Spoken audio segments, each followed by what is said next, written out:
Astronomy Cast, episode 423, Cyclones.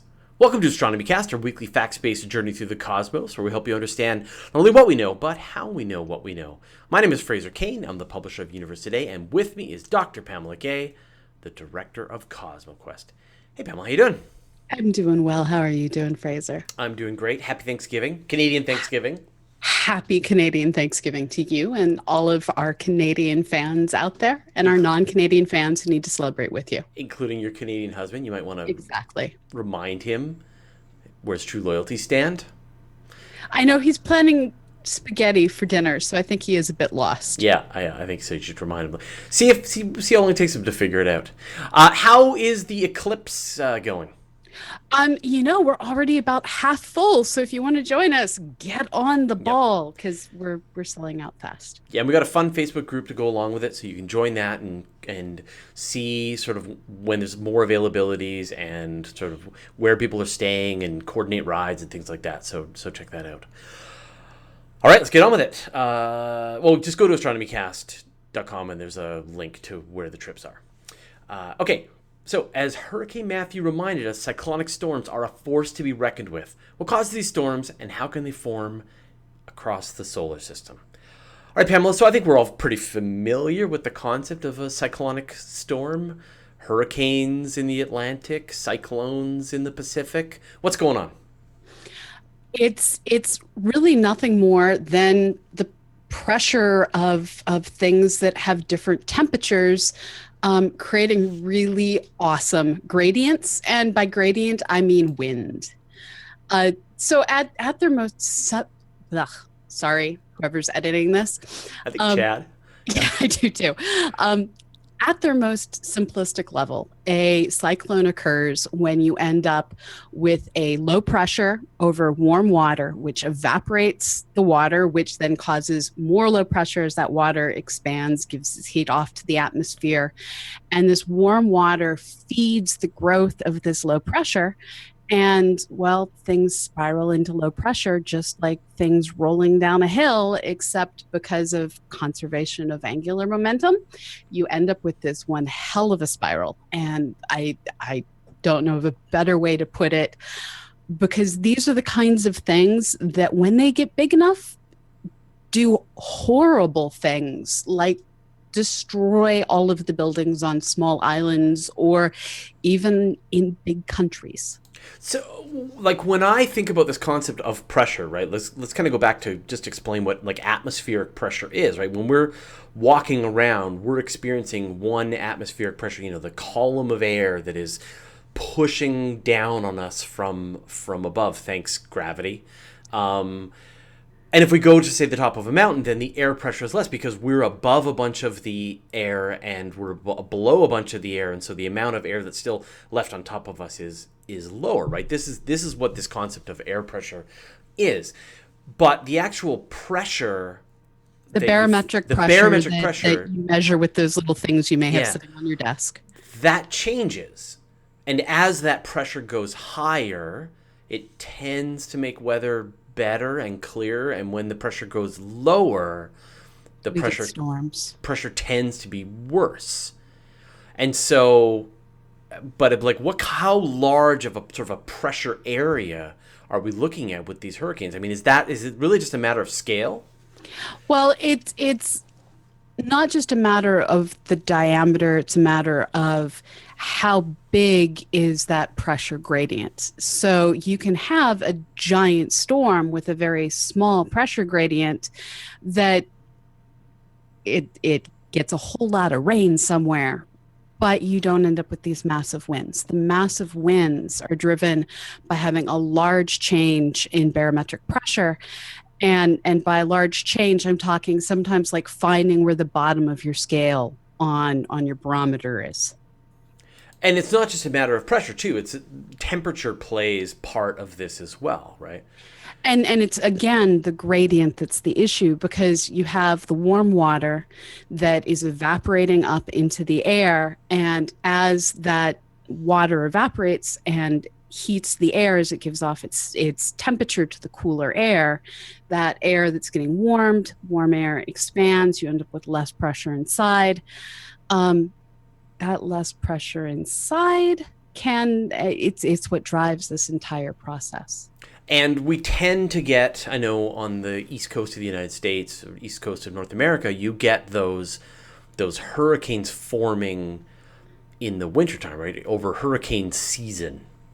Right. So we have a hurricane season that spreads from the summertime in the northern hemisphere all the way out. We actually a few years ago went into January, which was like super weird and not something that's supposed to happen, but it happened. In general, we're starting to get towards the end of hurricane season. But in years where we have particularly warm oceans, it can spread further into the year. Yeah. We don't get them on the West Coast, though. So, I mean, we get some pretty big storms, and we've had hurricane force winds. In fact, we just had an awful storm just like a couple of days ago where we were getting like 90 km/h wind gusts, which was knocking down a bunch of trees. The place kind of looks like a war zone afterwards, but it's still not the same, and we don't get that storm surge. So, why do you get them going into the east of North America, but you don't get them coming into the west of North America? Well, we actually do get them coming into the west. They just don't make it as far north. So it will be Baja, Mexico that gets clobbered instead of San Diego or Los Angeles. But if you look at a map, Florida goes so much further. And you have the driving winds that go up the coast. When you're on the other coast, you don't have that same driving wind pattern. So in general, we have situations where hurricanes form, both of Mexico, Bermudas, Caribbean. They go up the East Coast. They'll sometimes make it as they've become remnants of storms all the way to England. You also get hurricanes forming off of the west coast of Mexico, sometimes going up California, sometimes going out to try and destroy Hawaii. But if you skip over to the other side of the Pacific, here you start looking at what we call typhoons, but it's the exact same meteorology at play. So we get typhoons that go out, Japan, Korea, the whole Pacific Northwest gets hit, sorry, Pacific Northeast gets hit with these. No, that is the Northwest. It's the northwest of the ocean. It's the northeast of the Asian land mass. So pick how you want to call it based on if you're talking about the land or the water. We also get, by nomenclature, cyclones in the Indian Ocean that then go and hit India.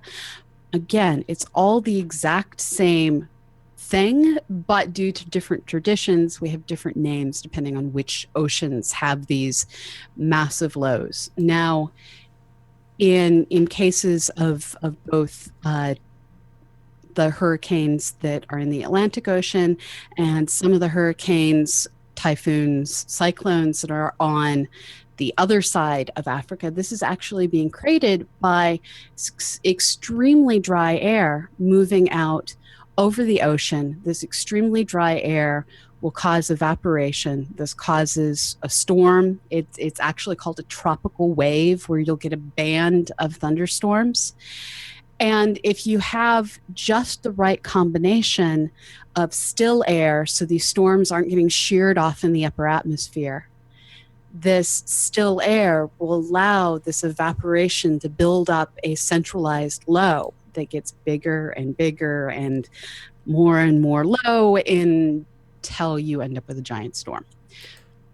Oh, I was just going to say that when I'm sort of envisioning them, as you said, some do strike the west coast of North America, but in general, right, they're all sort of going east to west, right? They're going, from the Atlantic, they're going across and they're going into the east coast of North America, right? There are sort of larger patterns of weather that occur on the Earth thanks to its rotation, right? And that plays into it.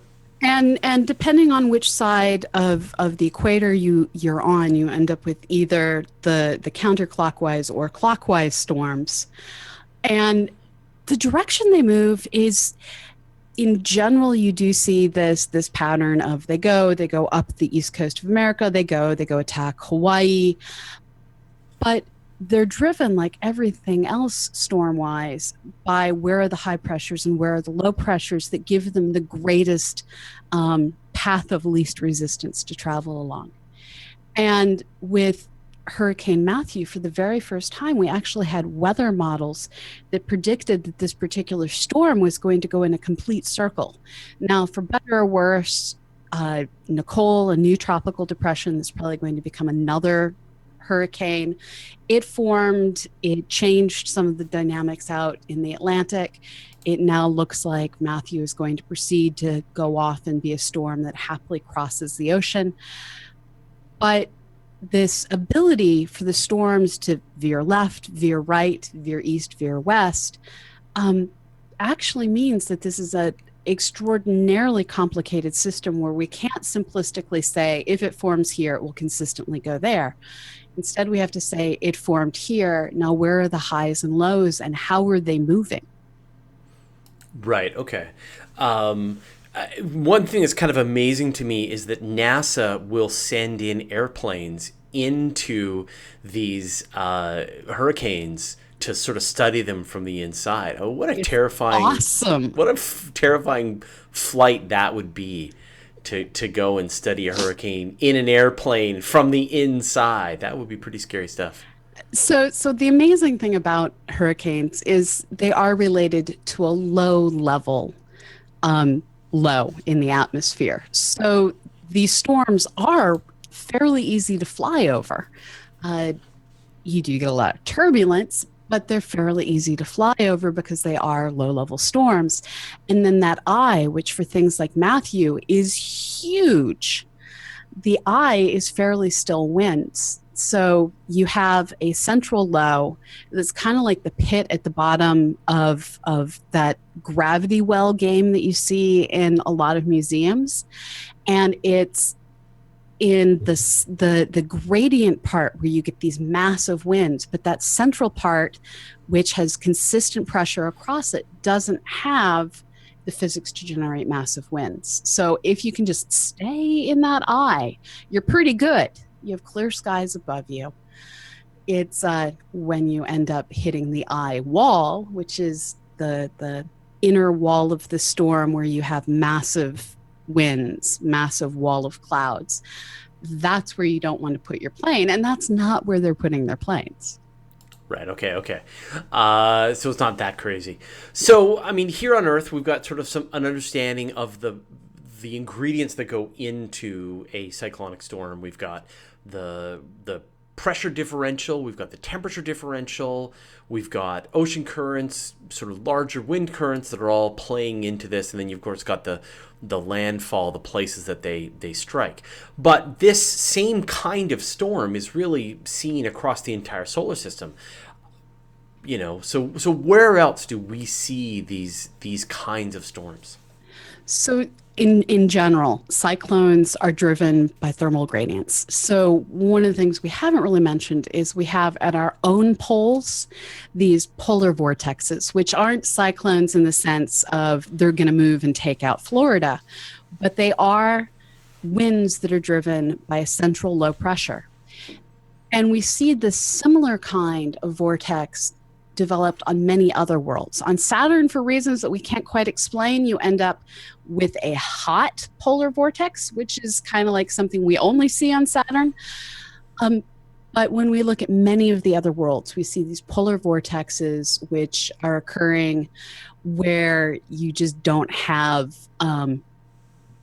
things being heated up quite the same way, because that's what happens at the poles. And so you end up with sorry, we just had some really bad things happen in the chat. Shouldn't be watching the chat. Yeah, I'm going to get rid of the chat and thank our moderators Yeah. for being awesome human beings and do that set of statements over and apologize to Yep. Chad, who's editing once again. Okay, starting that entire idea over. I'm so sorry, Chad. So we see on many worlds, including our own, these polar vortexes that we haven't really talked about yet. And polar vortexes, just like the cyclones we were talking about, are generated by thermal gradients We have low pressure in the center, and that low pressure in the center leads to spiraling winds going around. Now, here on Earth, when we have extreme gradients between the pole and then the higher latitude areas, so around 60 degrees north or south latitude, when we have a steep temperature gradient there, you can end up with a well-defined central vortex. Now, if you don't have as large of a temperature gradient, or if for whatever reason it just isn't a well-defined temperature gradient, we actually observe that the polar vortexes here on Earth can actually fragment into multiple not well-defined polar vortexes. But we don't see that not well-defined happening on other worlds. So you go to Saturn, you go to Jupiter, you go to Venus, you see these beautifully well-defined polar vortexes that allow you to cut through visually the atmospheres of these other worlds. In all cases, except for Saturn, which is weird, it's cold polar air and a thermal gradient that's just driving this low that spirals and lets us look down into the deep layers of the atmosphere. But we see on Jupiter, for example, right? You've got these bands on the planet that are going in opposite directions, and where they are almost like rubbing against each other, you're getting these cyclones across the edge. And then, of course, you've got the Great Red Spot, which is a giant cyclonic storm. It's actually it's an anti-cyclonic storm that has lasted for hundreds of years. Yeah, so the Great Red Spot is actually weirdo because it's not an atmospheric low, it's an atmospheric high. And we think that it has been sustained. Well, let me rephrase that. We know it's been sustained for over 180 years. We think maybe it has been sustained since the early observations of folks like Galileo. But the problem we have is there's this large gap in our observations. And it's like, how did no one notice Jupiter's red spot for over 100 years? Yeah. So either there was a gap in people paying attention, which we're humans, that might have happened. Telescopes were pretty bad back then. It's true, but that red spot's pretty easy to see. So either it went away for a while, or we simply had a human blindness to the red spot for a while. So we don't really know how persistent it is. We know its color changes. And it is created by a high pressure in the atmosphere.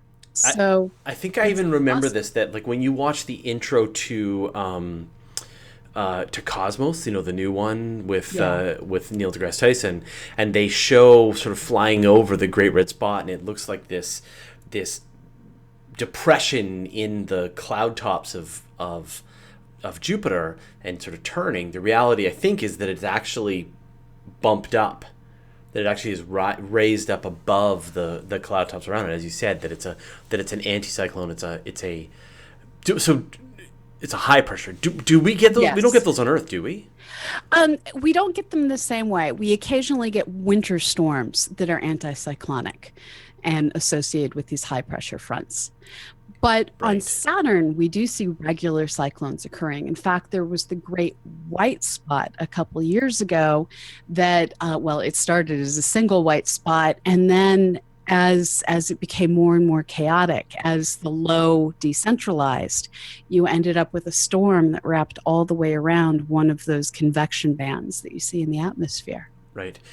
Does the hexagon on Saturn have anything to do with that's one of these polar storms, right? So in the center of that hexagon, which we don't fully understand, but in the center of the hexagon is a well-defined, well-understood normal polar vortex. Right. Now we see them on, we don't get a chance to do a lot of close-up observations, but we see them on Uranus and Neptune. And it was a fairly famous storm on Neptune as well, right? And we think that these are fairly common on gas giants in general. So the thing with a gas giant is you don't have land to disrupt the storm like we have here on Earth. So once one of these temperature gradients, once one of these pressure gradients forms, there's nothing to dissipate that energy frictionally. Here on Earth, you have when the storms go across whatever islands they're busy destroying, whatever land masses they're busy destroying, that interface with the land has two effects. First of all, it's just frictional, so it slows down the winds, it creates eddies, it's disruptive. The second effect is part of what's driving the hurricane is the evaporation of that warm water. Well, if you're over land, you're probably not evaporating warm water. So this 1-2 punch of the friction dissipating the winds and the lack of evaporation to drive that low pressure really disrupts storms, for which we're really grateful. But you don't have that on a gas giant. Right. Right. So you don't have that on the gas giant, and so the storms can just go on and on and on, around and around and around. And you would think then, we could talk a bit about sort of water worlds, right? Like if we lived on a water world, not on a terrestrial planet like we have, we would probably, one of the downsides would be you'd have these cyclonic storms that would just go around and around and around. Well, and this is actually the real reason that we had that monster storm on Saturn that we haven't seen replicated on Jupiter. On Jupiter, the little white spots, they don't take over the entire band they occupy. But on Saturn, where you do have a lot more water vapor in the atmosphere, during the seasonal change, you can have that water vapor suddenly condense out of the atmosphere. And this change, there's a whole lot of energy getting shifted around, and that creates that initial pressure differential that starts the storm going. And then as you continue to have changes in the temperature, all of the different changes in phase state of the gases in the atmosphere as they condense out, as they vaporize, this all drives the increasing growth of the storm. Jupiter, with less water vapor in its atmosphere, just doesn't undergo these same evaporative conditions. So let's kind of imagine then what we know about extrasolar planets and some of the super weird extrasolar planets that have been discovered so far. What are some situations where you're going to have these kinds of storm systems, but maybe in sort of extreme environments that we don't have in our own solar system? So here we have to worry what's the kind of situation that's going to lead to the greatest thermal gradients. And you can kind of imagine that planet that is perfectly tilted so that its North Pole and South Pole are exactly perpendicular to its star, so that they never really experience more than a glancing blow. Now, in this case, you don't have any seasonal variation. So you have consistent weather, you're pretty safe. Now, you also have to imagine, what about the case where you have the Uranuses of our galaxy, those worlds that go from having their pole pointed straight at the sun to having their equator pointed straight at the sun? Well, in this case, you go from having the pole getting all of the light to only getting a glancing blow. And that can cause a huge thermal shift.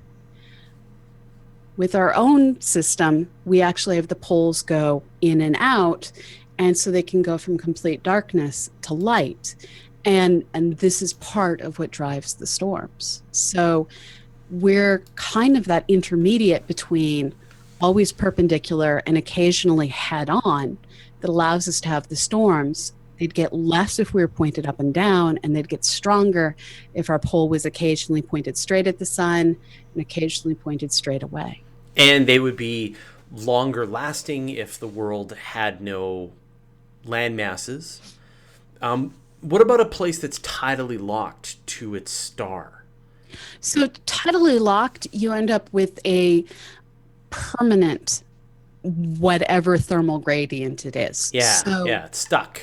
Yeah, and this being stuck means that saying it's cyclonic behavior feels a bit like cheating, because what you have is a side that's permanently much hotter, a side that's permanently colder, and the convective cells that are associated with that. So that's more of a convective cell issue than a temporary gradient creating a storm.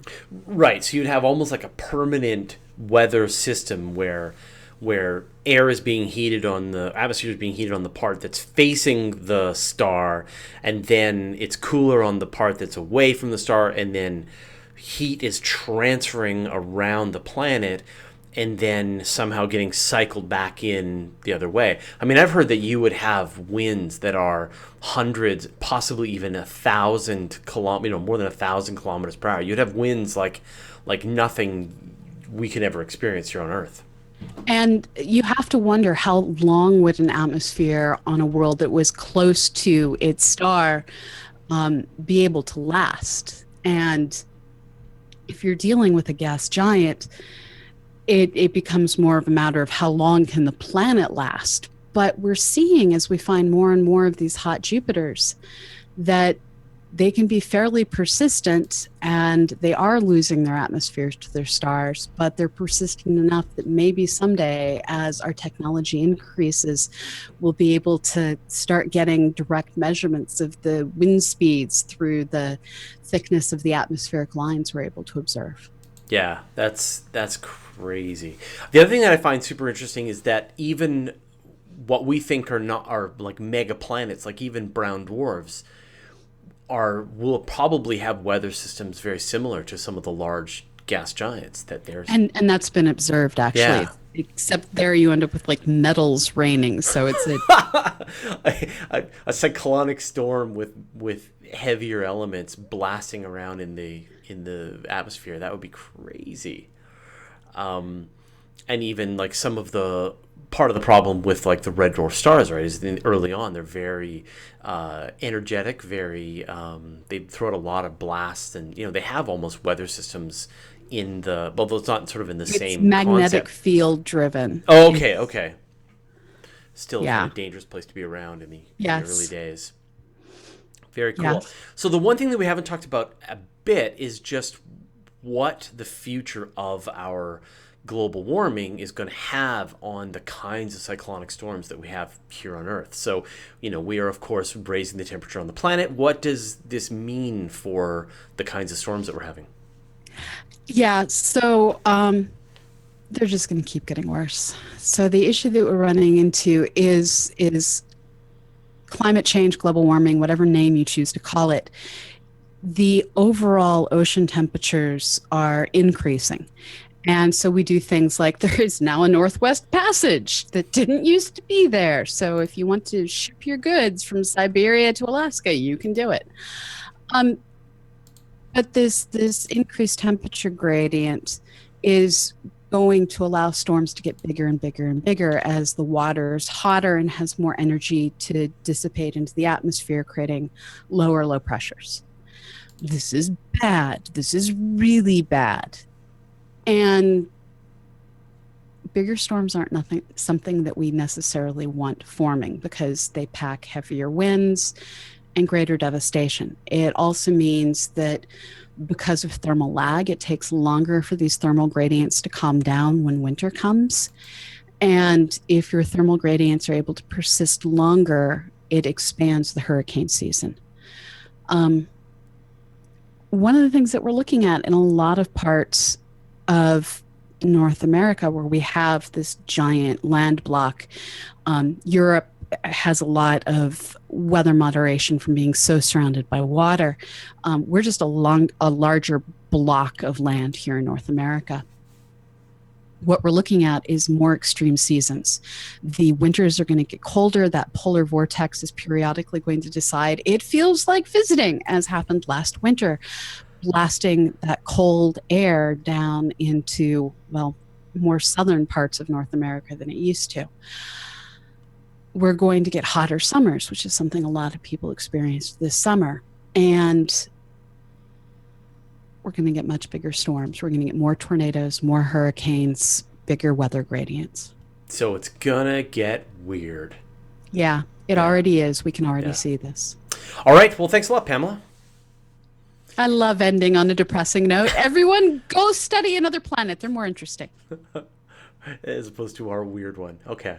All right. We'll talk to you next week. Okay. Bye-bye. Stop that.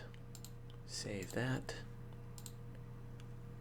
Someone said that my mic just blarted. Yeah, it did that. I didn't hear it, but apparently they heard Right. it. So that's bad. It means I can't throw out this mic and go shopping. Yeah, because I didn't hear it. And No. Oh well. Oh well. what is our episode number? 423. Thank you.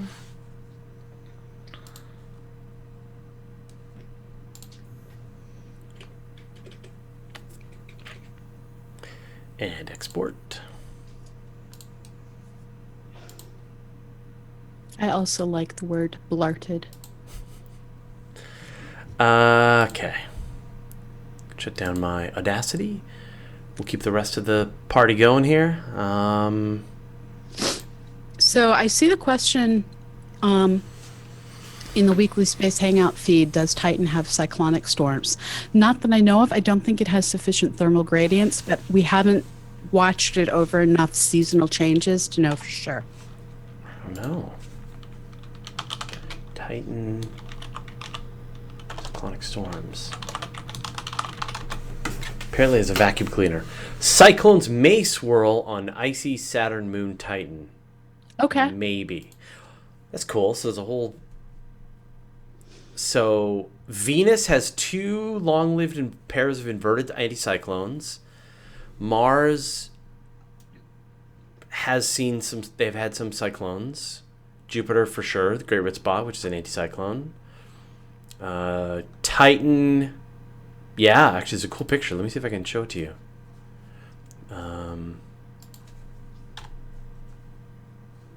Let's see here. Elad is pointing out I was at a school today lecturing fifth graders about the moon and space IL. And they were smart. They asked me about black holes and white dwarfs and stuff so advanced. So somewhere we all lose when we hit adolescence, all of this knowledge. Like once upon a time, I knew the names of like all the trees and all the dinosaurs, and I could pick up a leaf and tell you what it came from, and look at a plastic toy and tell you what they'd screwed up. And then we lose all that knowledge. And No, that knowledge is stuck still inside our brains. We just don't get any new knowledge. I don't know about you, but I but can't access that oh knowledge. really? Oh no, I can't get a lot of that stuff out of my head and make room for new things that are important. So I just like remember, jingles from the 1970s for breakfast cereals. So that's Okay. that's That's when maybe fair. maybe we're different in that way. Someone asked about No Robothal asked, can large stars like blue giant main sequence stars or red giants experience cyclones? Not that I know of. Super giant star cyclone. I don't think that they have the same ability to have evaporative cooling taking place in their atmosphere because everything's ionized. Yeah. No, I don't see anything that talks about cyclonic weather in supergiant stars, or even just stars in general. Right, as you said, it's a magnetic thing, not an evaporative thing. Yep. Valdegast wants to know if we're going to do an episode on the black hole firewall paradox. Probably not until after December because there's a whole lot of stuff going on right now, and that one will require a great deal of prep. Yeah. So save your theories for after Christmas. Do you have like the short version? Do you No. no? Okay, all right. But that's different from the black hole information paradox, right? That's the firewall paradox is different from the information paradox. I thought they were the same. No, I think it's a different thing. Okay. How much of an influence does the rotation of a planet have on its generating winds? This comes from David Joseph Wesley. A lot. Yeah. The Coriolis force and differential rotation. I guess that's something we didn't mention in the show, was the faster Yeah. the planet rotates, the worse its storms get, right? The more that Coriolis effect happens.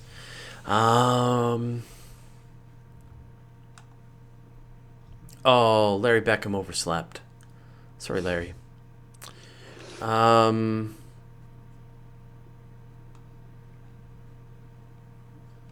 Let's see. Is there another question early on? Okay, so the firewall paradox is very weird, and they specifically say involves an old black hole. So this is something didn't know about, I will learn about. We will do a show after Christmas. We'll call it black hole paradoxes, and we'll talk about. Well, like this is one of the questions that I get, which is like, if a black hole, like in a black hole, right? Time dilation is incredibly strong, like we saw from the movie Interstellar, and so when you look at a black hole from the outside, you see material fall into the black hole, and then its wavelengths get stretched, and then it never actually, from our perspective, goes into the black hole because we're seeing the thing just, the time dilation is just stretching it out to essentially infinity.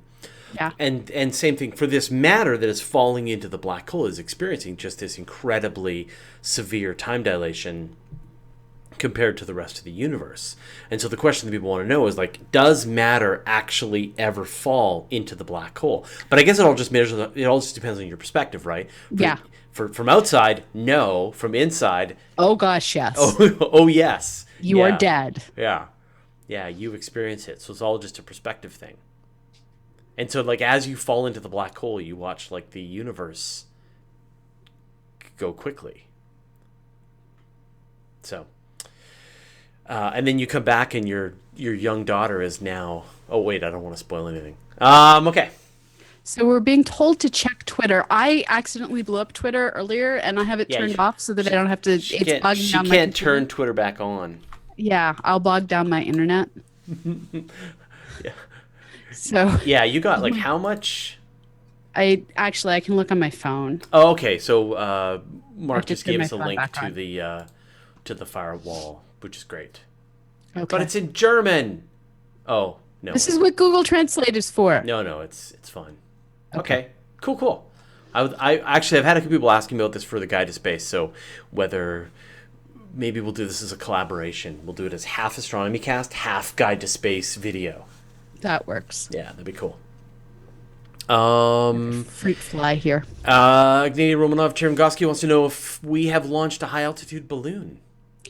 I've been near people who were launching a high altitude balloon, but I haven't actually launched one. That's cool. It is. Yeah, they're fun. They're a great way to kind of do something really dramatic for, these weather balloons.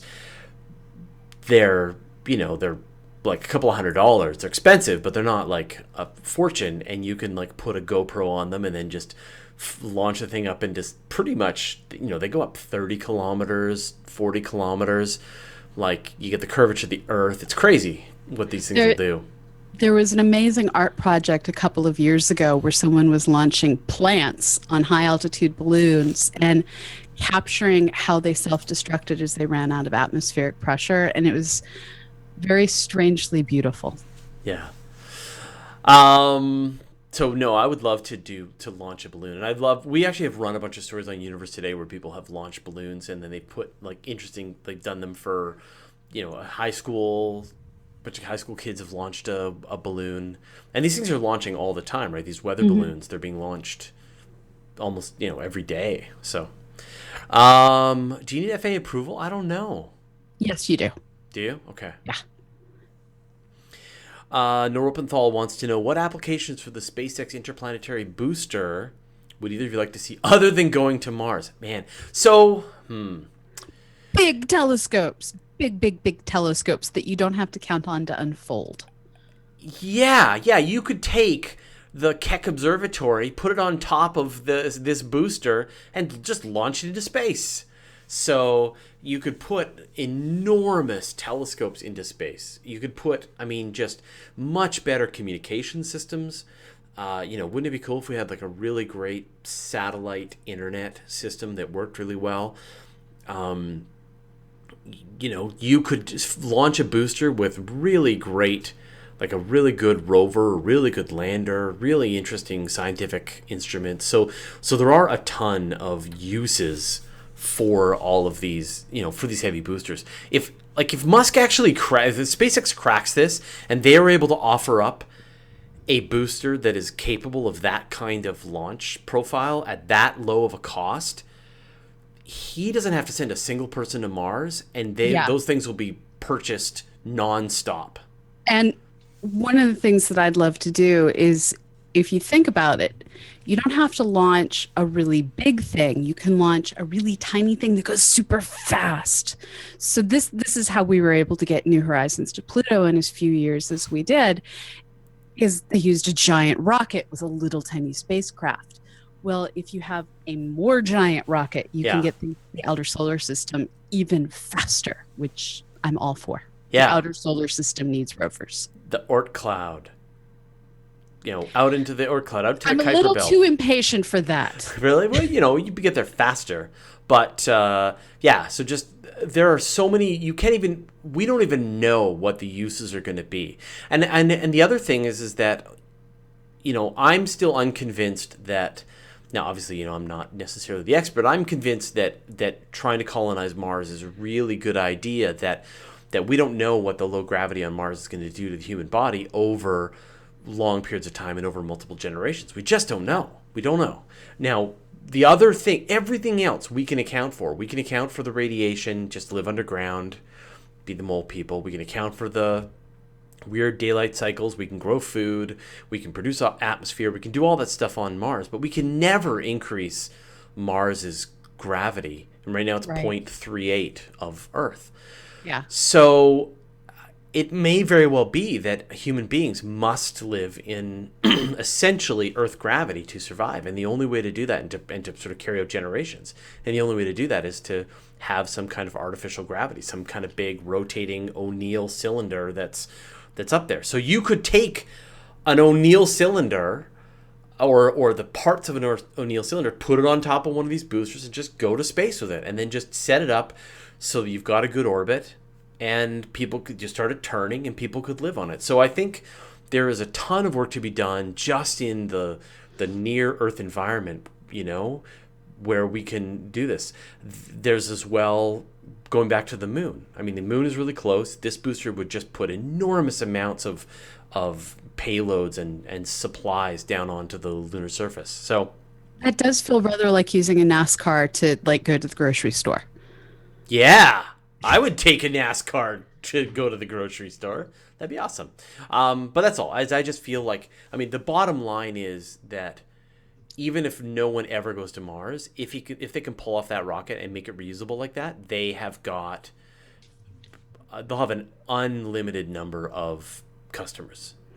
And one interesting idea that Kim Stanley Robinson, I think it is, has in his book is you can occupy anywhere you feel like in the solar system, but you come back to Earth for the microbes your gut needs, for the gravity you need. And it's this furlough to Earth every few years that allows people to keep going, living throughout the solar system. Yeah, I really like Jeff Bezos' argument, actually, which is that Earth is the best.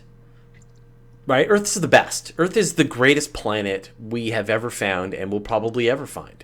So, by all means, go visit Mars and go visit the moon. It'd be fun to fly with your wings on Titan and all that kind of stuff. But really, Earth's where you want to live. And so let's make Earth better by getting all the stuff that makes Earth worse off the planet.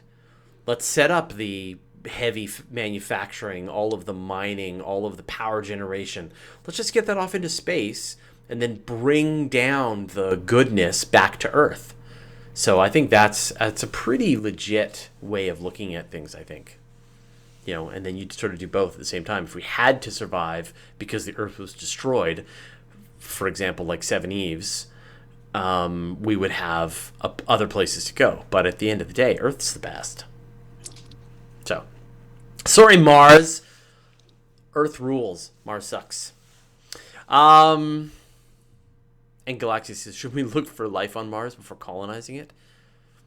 Yeah. Might be we've already started colonizing it, though. Yeah. You can do an incline centrifuge on Mars for 1G gravity. Why you do it is beyond me, though. That's what Noel Ropenthal says. Yeah, really? Do you want to go and spend, your entire pregnancy on the centrifuge on Mars? That would suck. Yep. Yeah.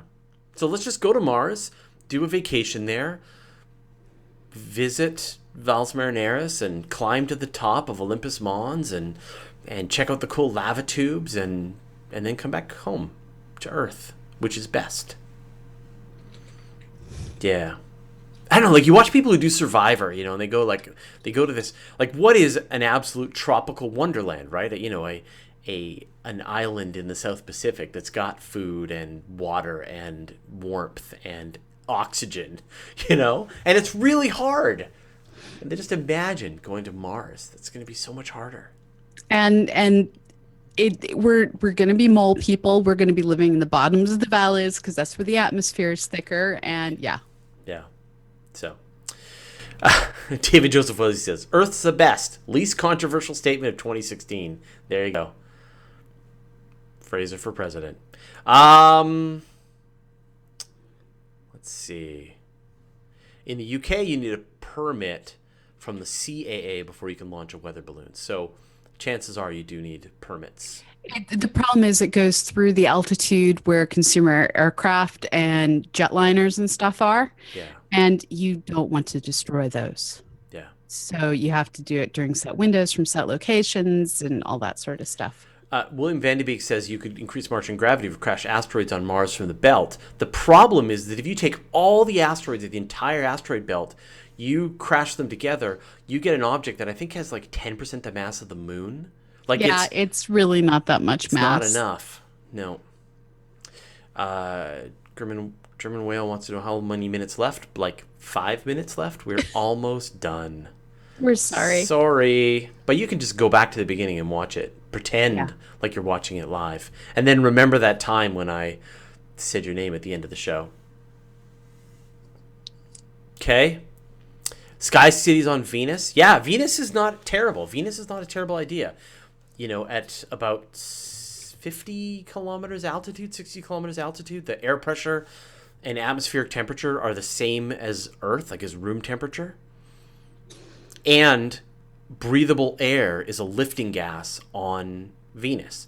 So the only downside is that you're still kind of in the cloud layer, which is sulfuric acid. So don't breathe. But you wouldn't have to wear a pressure suit.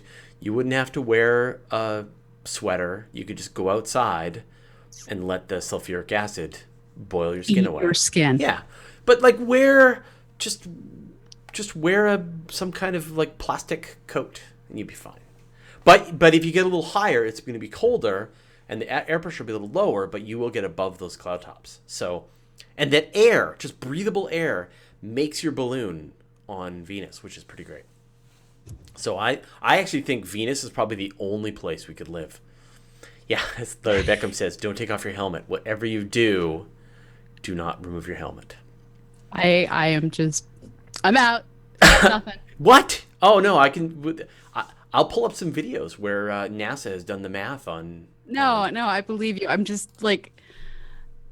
The margin for error in these circumstances is so low. Yes. Yes, of course, but it's always low once you go to space. I'm deeply amused that they're now discussing in the chat, which I reopened, whether or not I speak German. Ja, sprechen Deutsch. Sehr... I don't know how to say bad anymore. I took German in high school for 2 years, and it was the worst grade I got in high school. So you can't see it, but I am going to show people some balloons on a mission that's putting balloons on Venus. Yes, sprichst Deutsch. I sort of kind of remember verbs, sort of, not well. I don't understand any German. It's all right. Check it out. Boom. Would the atmosphere of Venus protect us from the sun at the level of the city? I don't know how much, because Venus doesn't have a magnetosphere in the same way that the Earth does, but it's better than what Mars doesn't have. So there you go. You can't see it, Pamela, but people are seeing this really cool dirigible making its way across the cloud tops of Venus. And then there's Pamela and the cloud tops of Venus. And now it's back to me and Pamela. Yeah, I'm really excited about that. I think that is the place that's most interesting to go. And I mean, yeah, you can't walk around, but but even you could like be there, and then you could like put down a cable to drop a rover, and when the rover's starting to freak out because it's so hot, you could bring the thing back up and cool it back down. But Um, on Titan, like you have perfectly thick clouds that you can like fly away on yep, wings yep. and not be melted by sulfuric acid. I'd much rather go to Titan. You don't need a pressure suit on Titan. You just need a coat and a way to breathe. It's the way to breathe that's always the tricky part. Just a mask, just a breathing mask of air, as opposed to the minus 170 degrees Celsius, frosty ammonia methane atmosphere.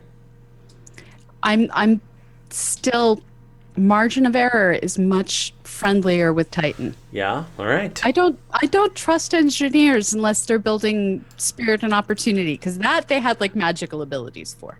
The point is, wherever you go away from Earth, which is the best, it's all about margins of error, and your survival is very limited. So, all right. Well, why don't we wrap things up? Thanks, Pamela. Thank you, Fraser. Happy Thanksgiving. Thank you so much. I'm thankful for that. Thanks. Thanks to everyone for watching the show. Just a reminder, once again, if you want to participate in the chat that's going on in the episode, go to WSH-crew and you can join the Weekly Space Hangout crew. These are the producers that really help us run the show. So check that out. WSH crew dash WSH-crew.net. So check that out. All right. We will see you all. What are we going to be back to our normal schedule on Friday? Friday. Okay, Yep. cool. No idea what we're going to talk about, but not Nope. the black hole firewall paradox. Exactly. All right. Thanks, everyone. Stop